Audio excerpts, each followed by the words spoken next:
Bienvenue dans un nouvel épisode Café Papote, le format plus spontané du podcast S'élever en même temps que son enfant. Moi, c'est Maude, coach spécialisée en parentalité bienveillante, mais surtout maman de 3 enfants. J'aide les parents à retrouver confiance en eux, à poser un cadre clair sans avoir besoin de crier et à retrouver une véritable harmonie en famille. Ensemble, on grandit avec nos enfants parce qu'on apprend autant qu'eux à leur côté. Dans les épisodes Café Papote, pas de script, juste mes réflexions, mon micro et toi.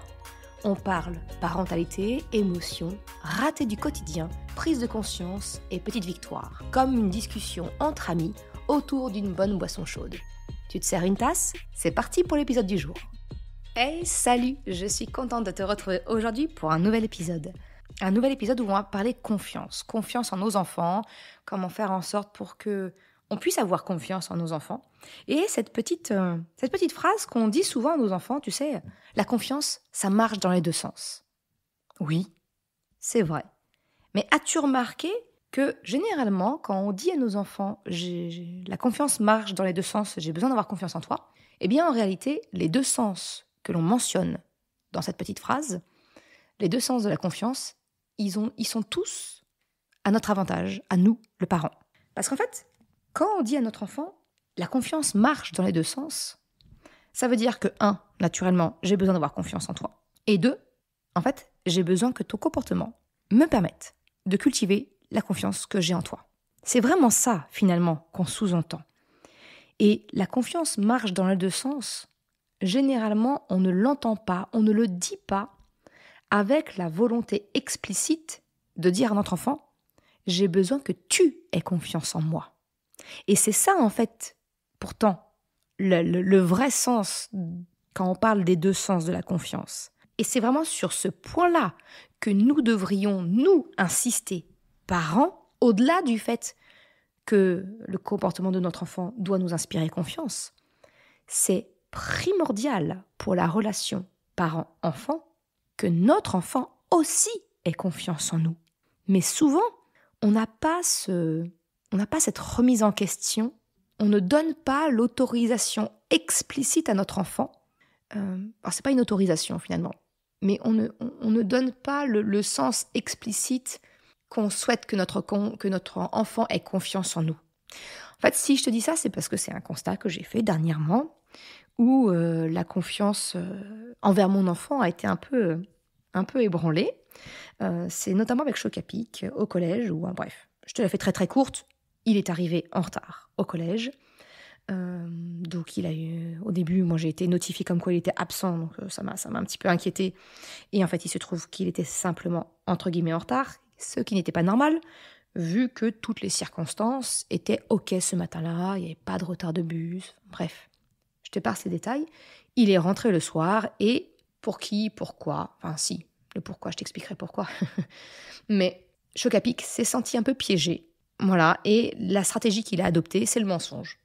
C'est de me trouver une excuse tarabiscotée pour justifier son retard. Ok, très bien. Autant te dire que sa façon de me présenter les faits m'a allumé tous les signaux d'alerte dans ma tête. Je me dis, oula, non, là, arrête ton char, Bénure. On n'est pas bon. Mais ça, je ne lui ai pas dit. Je ne l'ai pas accusé de me mentir.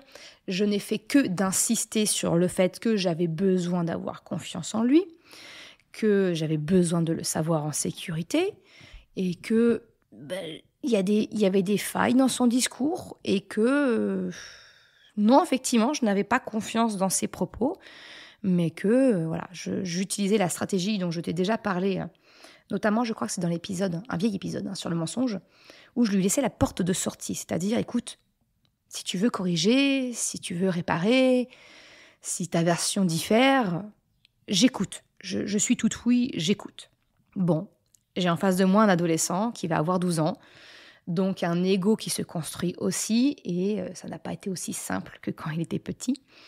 Il s'est braqué, il a pleuré en disant que je lui faisais pas confiance. Et effectivement, je lui dis, oui, j'en suis désolée, je suis désolée, mais là, effectivement, je n'arrive pas à avoir confiance. Et ça a duré plusieurs jours. Ça a duré 3-4 jours comme ça, fin de semaine, 5 jours. 5 jours où j'ai fini par avoir la vérité à la fin. Mais je ne l'ai pas. Encore une fois, ce que je veux dire par là, c'est que je ne l'ai pas poussé à me dire la vérité. Je ne revenais pas sans cesse sur le tapis. Simplement, je laissais passer en disant, écoute, on en reparlera. Le jour où tu seras prêt, le moment où tu seras prêt, on en reparlera. Et je lui foutais littéralement la paix. Par contre, la conséquence directe, c'est qu'effectivement, ma confiance était ébranlée. Je n'avais pas perdu confiance, mais elle était ébranlée. Elle était plus fragile, si tu préfères. Et comme des enfants de son âge, il avait envie de sortir à un moment donné, retrouver les copains, et je lui ai juste fait comprendre que, oui, en temps normal, je le laisse sortir, sans le fliquer, sans savoir, voilà, en le laissant libre de se rendre où il veut dans le village où on habite. Que là, je ne lui ai pas interdit, mais je lui ai juste fait comprendre que, effectivement, ma confiance n'était plus tout à fait la même.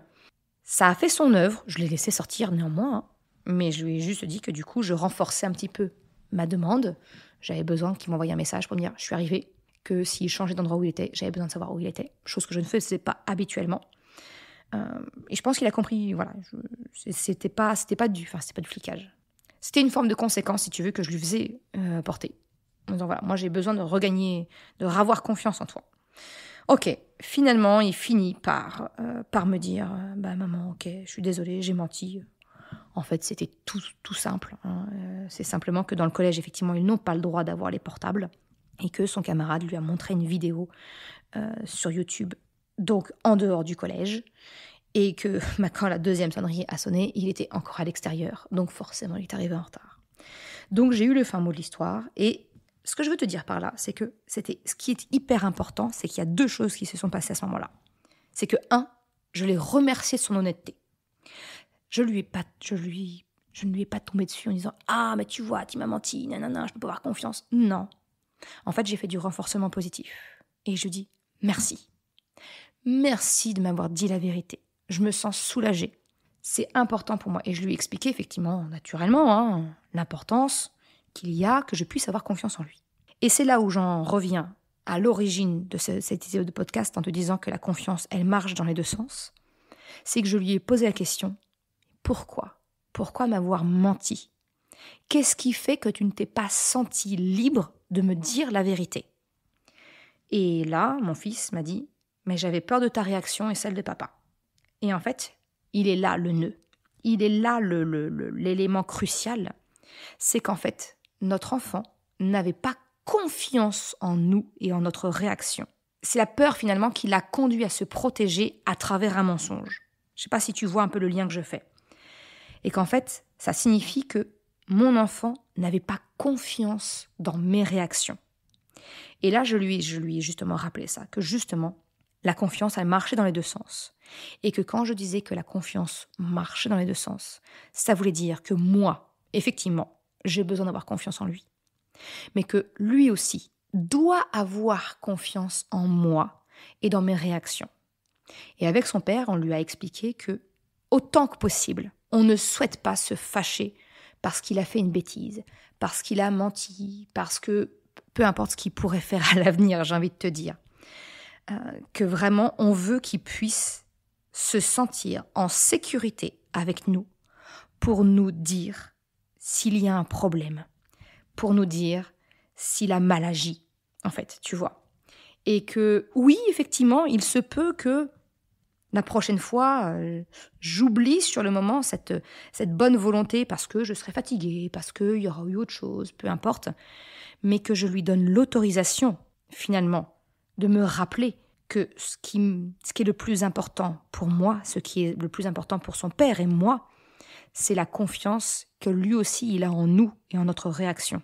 Et que si on se fâche, effectivement, de nous rappeler gentiment pour qu'on n'oublie pas notre objectif principal qui est « je veux que mes enfants aient confiance en nous, suffisamment confiance en nous pour que même s'ils agissent mal, ils puissent se confier à nous et qu'on puisse les aider. » Naturellement, ça ne veut pas dire que j'excuserai tout, ça ne veut pas dire qu'il n'y aura pas de conséquences, ça ne veut pas dire tout ça. Tu vois, c'est absolument pas du laxisme ce que je te dis. C'est que je veux préserver le lien avant tout. Et que c'est important que nos enfants sachent que la confiance, elle marche réellement dans les deux sens. Que ce n'est pas eux qui nous doivent tout vis-à-vis de nous, si tu veux, parents, pour la confiance, mais que la confiance, elle se construit des deux côtés. C'est-à-dire que eux, leur comportement doit être tel que ça nous inspire confiance en eux, mais que nous aussi, nos réactions en tant que parents, inspirions confiance à nos enfants pour leur permettre d'être honnêtes avec nous. Leur permettre, quand ils ont mal agi, quand ils ont fait une bêtise, quand il y a le moindre problème, qu'ils n'aient pas peur de nous et qu'ils viennent se confier à nous pour qu'on puisse les aider. C'est vraiment ça finalement, tu vois. À mon sens, le fait de dire la confiance, ça marche dans les deux sens. Et j'ai l'impression qu'en tant que parent, on ne le voit pas spécialement. Ou en tout cas, on ne le dit pas de manière explicite à nos enfants. Ce qui fait que beaucoup d'enfants vont mentir, vont cacher, vont... Tout ça en fait dans le but de se protéger de nos réactions finalement. C'est pas qu'une question de honte. Hein. Oui, la honte va rentrer en ligne de compte, bien sûr. Ça, c'est la construction de l'ego. Et justement, j'ai envie de te dire, moi, l'avantage que je vois à permettre à mes enfants de ne pas craindre systématiquement notre réaction, ou en tout cas de pouvoir corriger, comme ça a été le cas pour mon fils, tu vois, c'est de leur permettre de construire un ego qui, ok, les protège, mais pas au détriment des relations des autres, un ego plus mesuré. Oui, il y aura sans doute encore le réflexe de nous mentir, mais je me dis que si on arrive à montrer à nos enfants qu'effectivement ils peuvent avoir confiance dans nos réactions, eh bien le réflexe de mensonge sera diminué, ou en tout cas le délai pour que l'enfant puisse prendre conscience de ce mensonge et chercher à le corriger sera peut-être plus court.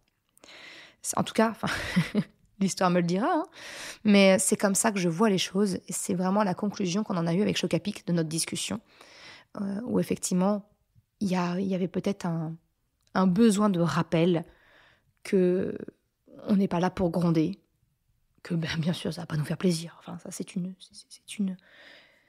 une certitude, bien sûr, mais ça ne doit pas prendre le pas sur la confiance réciproque qu'on essaye d'avoir avec nos enfants. Voilà ce que je voulais te partager aujourd'hui par rapport à cette notion de confiance, qui, à mon sens, est assez primordiale. Je ne sais pas ce que tu en penses, et je serais ravie de pouvoir en échanger avec toi. Tu peux me contacter notamment sur Instagram, là où je suis la plus active, sur le compte de Mercredi. Je te remercie d'avoir écouté cet épisode jusqu'à la fin. Si tu souhaites soutenir le podcast pour m'encourager à continuer à créer des épisodes, eh bien, tu peux le faire sur le site mercredi.com/soutien en me faisant un don libre. Une autre façon de m'encourager et qui est vraiment très efficace, eh bien, c'est d'en parler tout simplement autour de toi, de partager le podcast, le site. Et si le cœur t'en dit, eh bien, c'est également de me laisser un commentaire ou une note sur Apple Podcast, Spotify, quelle que soit la plateforme, si elle te le permet. Ça m'aide vraiment à faire connaître le podcast, à diffuser ce message qu'une autre façon de la parentalité est possible. Un grand merci à celles et ceux qui prennent le temps de le faire, mais également ceux qui m'envoient des messages privés. Ça me fait toujours très chaud au cœur. Je te souhaite une excellente journée, après-midi, soirée, quel que soit le moment où tu écoutes, et je te dis à très bientôt pour un nouvel épisode. Ciao!